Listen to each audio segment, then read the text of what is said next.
కాంగ్రెస్ పాలనని నిరంకుశ పాలన అంటున్న బీఆర్ఎస్.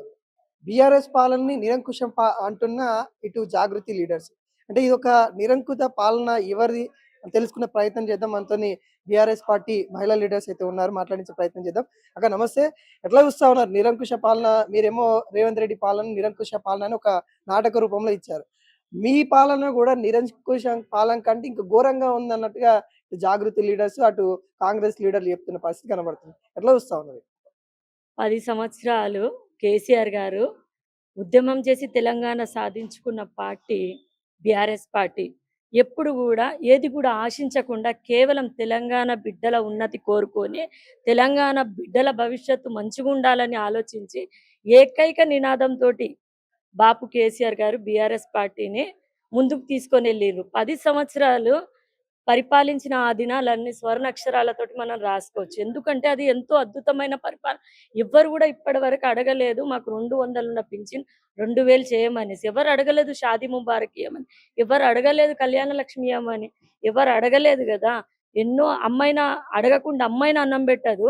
అడగకుండా ఎన్నో అద్భుతమైన పథకాలు కేసీఆర్ గారు అందించిండ్రు. అవును గదా! ఇప్పుడు ఈయన తులం బంగారం అని చెప్పిండు. ఇచ్చిండా? 2500 అన్నాడు ఇచ్చిండా? స్కూటీలు అన్నాడు ఇచ్చిండా?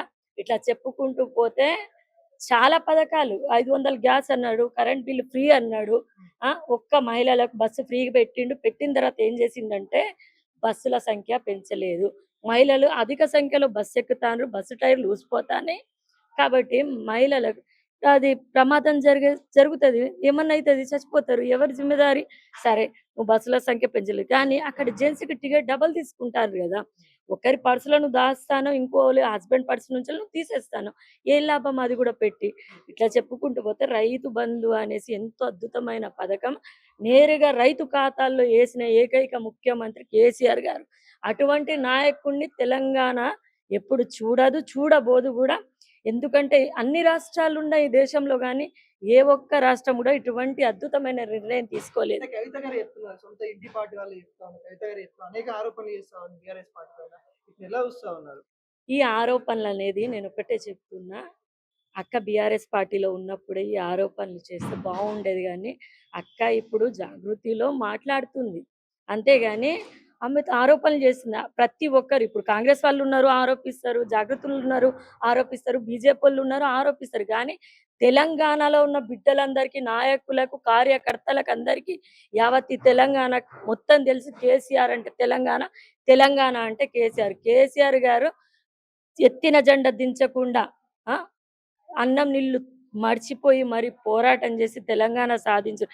భారతదేశాన్ని ఎట్లా మన గాంధీ గారు తీసుకొని వచ్చిండ్రో ఆంగ్లేయులతోటి పోరాటం చేసి ఇట్లా ఆంధ్ర పరిపాలన నుంచి విముక్తి చేసి 60 సంవత్సరాల సంఖ్యలను తెప్పి తెలంగాణ తల్లిని విముక్తి చేసింది బాపు కేసీఆర్ గారు. ఈరోజు 60 సంవత్సరాల దరిద్రాన్ని పోగొట్టింది బీఆర్ఎస్ పార్టీ. అంతకుముందు ఎట్లుండే తెలంగాణ, కేసీఆర్ గారు వచ్చినప్పుడు ఎట్లున్న తెలంగాణ, ఇప్పుడు ఎట్లయింది తెలంగాణ రేవంత్ రెడ్డి పరిపాలనలో ఎట్లున్నదంటే దరిద్రాన్ని దరిద్రుడు దరివేస్తే అదృష్టవంతుడు డ్యాన్స్ వేసింది.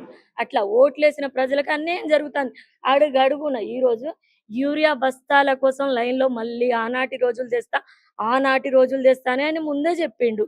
చెప్పినట్టుగా ఆనాటి రోజులే తీసుకొని వచ్చిండు. మళ్ళీ చెప్పుల క్యూ లైన్లో నిలబడ్డారు. యాప్లో యూరియా అమ్ముతా అని చెప్పిండు. యాప్లో యూరియా ఎందుకు అమ్ముతావు నువ్వు? ఎందుకంటే మళ్ళీ ఆ చెప్పుల లైన్లు చూస్తే మళ్ళీ ఎక్కడ నిన్ను యూట్యూబ్లో కానీ ట్రోల్ చేస్తారనేసి సోషల్ మీడియాలో భయానికి ఈరోజు యాప్లో యూరియా అంటానో కానీ ఊర్లలో ఉన్న పల్లెటూరు ఒక వ్యక్తులకు వాళ్ళు చదువుకోరు. అటువంటి వ్యక్తులు యాప్ ఎట్లా నడిపిస్తారు? తెలంగాణలో నడపరు కదా. మరి అటువంటప్పుడు ఇప్పుడు ఎన్నో మైనారిటీ స్కూల్స్ బాపు కేసీఆర్ గారు తీసుకొని వచ్చిండ్రు. ఎన్నో గురుకులాలు కూడా ఉన్నాయి. దానికే అద్దెలు కట్టలేకపోతాను. ఏమంటే అప్పు చేసిండ్రు కేసీఆర్ గారు అంటాను. అప్పు చేయండి. ఇప్పుడు ఒక ఇల్లు కట్టుకుంటే అప్పు కాదా? కాళేశ్వరం అని ఎంతో అద్భుతమైన ప్రాజెక్ట్ నిర్మించిండ్రు. దానివల్ల తెలంగాణలో ఉన్న రైతులకు ఒక ఉపాధి జీవనాధారం, పంటలు అధిక దిగుబడిలో పండుతానే. మరి యాదాద్రి అని పుణ్యక్షేత్రం కట్టిండ్రు. దానివల్ల కూడా బెనిఫిటే కదా. ఈ గురుకుల ఇది మైనార్టీ స్కూల్స్ ఎన్నో రెసిడెన్షియల్స్ మైనార్టీ పిల్లల కోసం ఏర్పాటు చేసిండ్రు.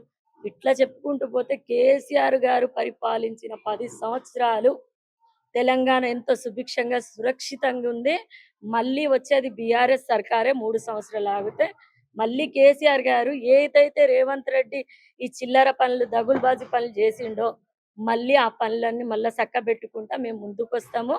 మళ్ళీ వచ్చేది బీఆర్ఎస్ పార్టీ. మొన్న సర్పంచ్ ఎలక్షన్స్ లో కూడా బీఆర్ఎస్ పార్టీ తన ఉనికిని కోల్పోయింది అనేసి రేవంత్ రెడ్డి జబ్బలు జడుచుకున్నాడు, కానీ తన ఉనికిని నిలబెట్టుకొని ముందుకెళ్తూనే ఉన్నది బీఆర్ఎస్ పార్టీ.